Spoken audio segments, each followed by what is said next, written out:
Ladies and gentlemen, boys and girls, it is now time for the best real estate podcast online. It is time for Lakeway Area Real Estate Talk Live with Mike and Dave Elkins, presented by Elite Realty Group.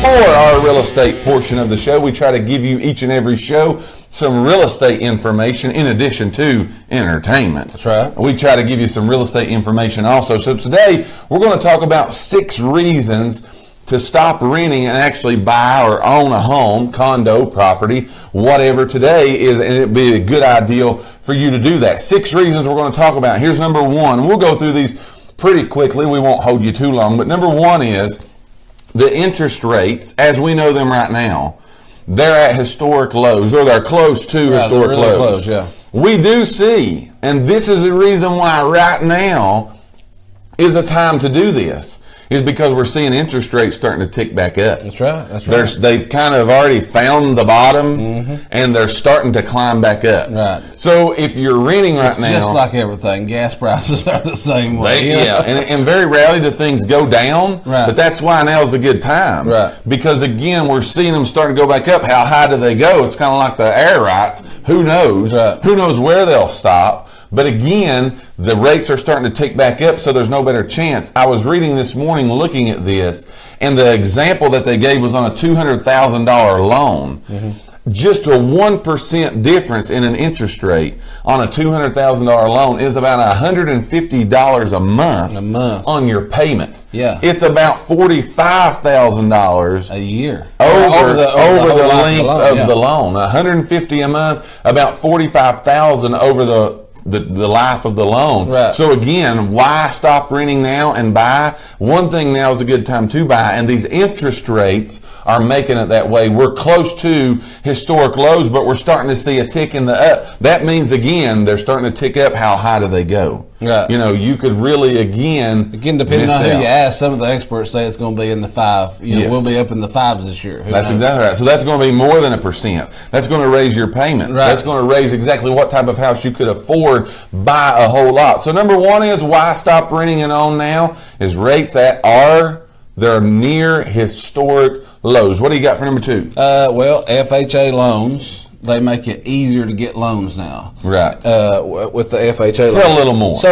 okay, I read a stat here that said that the average FICO score for buyers who finance with through FHA are 683. Because again, everybody thinks you got to have that 800, 750 credit score, something like that. So the average is 683, where with a conventional loan, it's 753. Right. So big difference there. Oh, yeah, big difference. So, just depending on if it's, I said FHA, also USDA, throw that in there. Absolutely. USDA loans are great. Yes. And so just depending on which ones you go with, lenders, they'll go anywhere from 600 to 640 on your credit score. Oh, yeah. Again, just depending on that. But those 2 loans in general have been game changers. That's right. And who knows when those are going to change? Yeah. Everything changes all the time. The regulations could change. Just here a while back, we thought we were totally losing these no money down loans. Right. These things that, again, and I think it's still kind of up in the air. I do too. I don't really know how much longer that's going to be. So number 2 is it's kind of a little bit easier right now, at least,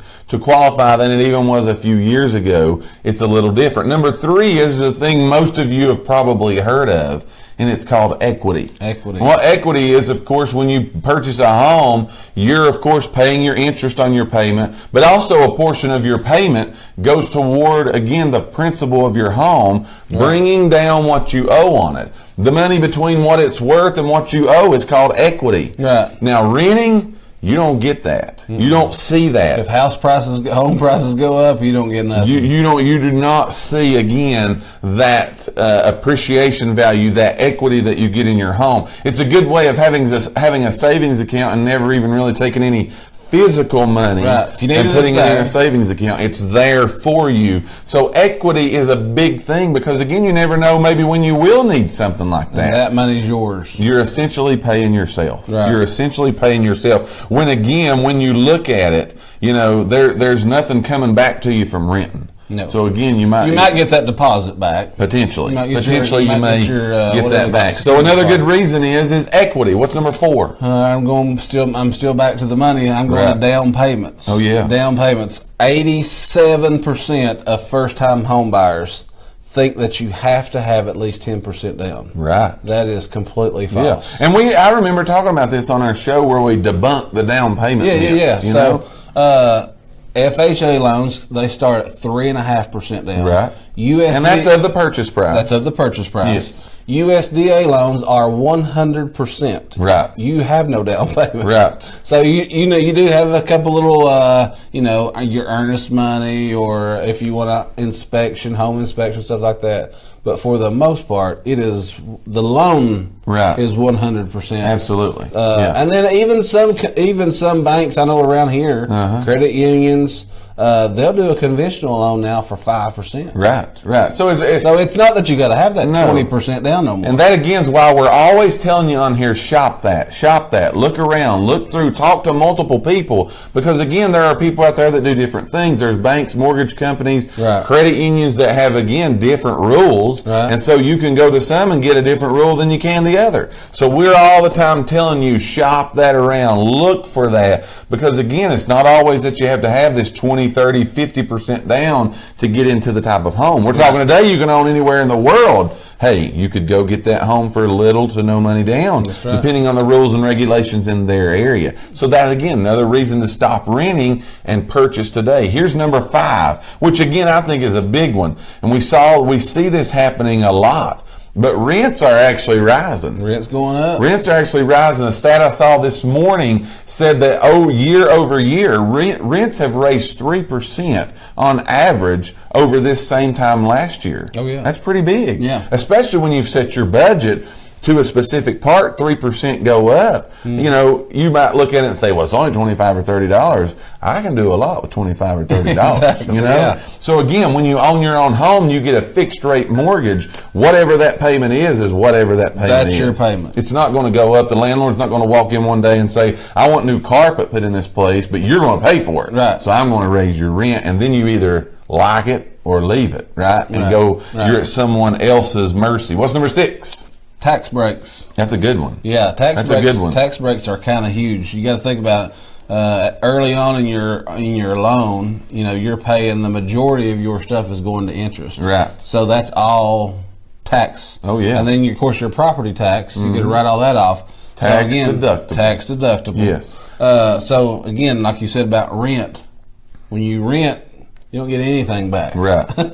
And then as a homeowner, you get these taxes. You get to count that. And if you look at it, there are some times you may pay slightly more. And it depends on the type of home you go to. Right. You may pay slightly more in a mortgage payment than you do a rental payment, but when you see the side benefits, tax benefits being one of them, tax breaks, so on and so forth, it'll probably equal out, or you'll be on the better side of actually owning a home. Right. Again. Yeah, so you had to weigh that out. Make sure you got to look at that. Again, you got to know that you're getting these advantages at the end of the year where you don't get that with rent. Absolutely. So again, that's 6 reasons today. We wanted to give you that if you're renting, you know someone renting, 6 reasons that you may ought to take a look. All right, look at it. It doesn't hurt you to explore. Again, there's so many, and we could debunk a lot of these rumors. Again, but like I said, I think that down payment one's huge. I think it's big. People that I talk to, that's just they know, that's their question. As soon as they get into it, they're like, all right, so now how much money am I going to have down? Right. That's one of the biggest questions that we get. Yeah. Just again, it's all depending on your particular credit situation. Because people's like, I can't buy because I don't have the money. That's why they go to rent. They think I can go pay $500 or $600 as a security deposit. Yes, and get into a home. You might be able to do that with a house and not have to have any money down. Absolutely. And looking at, just going back to 2 quick things, we talked about the credit score and we talked about the down payment. Those are the 2 biggest things that we see keep people from owning a home. Right. There are lenders that are out there that will assist you for nothing. And getting your credit score from where it is now to where it needs to be. That's how they make their money too. They want to give you. So they will assist you in that. If you're one of those people out there that are renting today, or you know someone that's renting, have them to give us a call. We'll put them in touch with multiple people. Right. Again, ask a lot of questions. Right. Find out who you work with, who's going to service you the best, And you may not be able to buy right now, but in 6 months, a year, you could be looking at potential home ownership. That's right. Because you just started. We said today, Monday is the perfect day to correct last week's mistakes. If you want to own a home, there's never been a better time than now. The second thing is looking at those down payments. So you get your credit score up. You get the loans that have the no money down. So the two biggest things that hold people back are actually two things that you actually have going for you right now. Right. That is 6 reasons why. And I have no clue what's going on over here in this box. Something about a volleyball game. That's 6 reasons why you're playing a volleyball game, is why you should stop renting today and own a home. We thank each and every one of you for listening to today's podcast. Tune in for future episodes by subscribing to our channel and get the latest and greatest real estate information right here on Lakeway Area Real Estate Talk Live, presented by Elite Realty Group. Until next time, have a great and blessed day.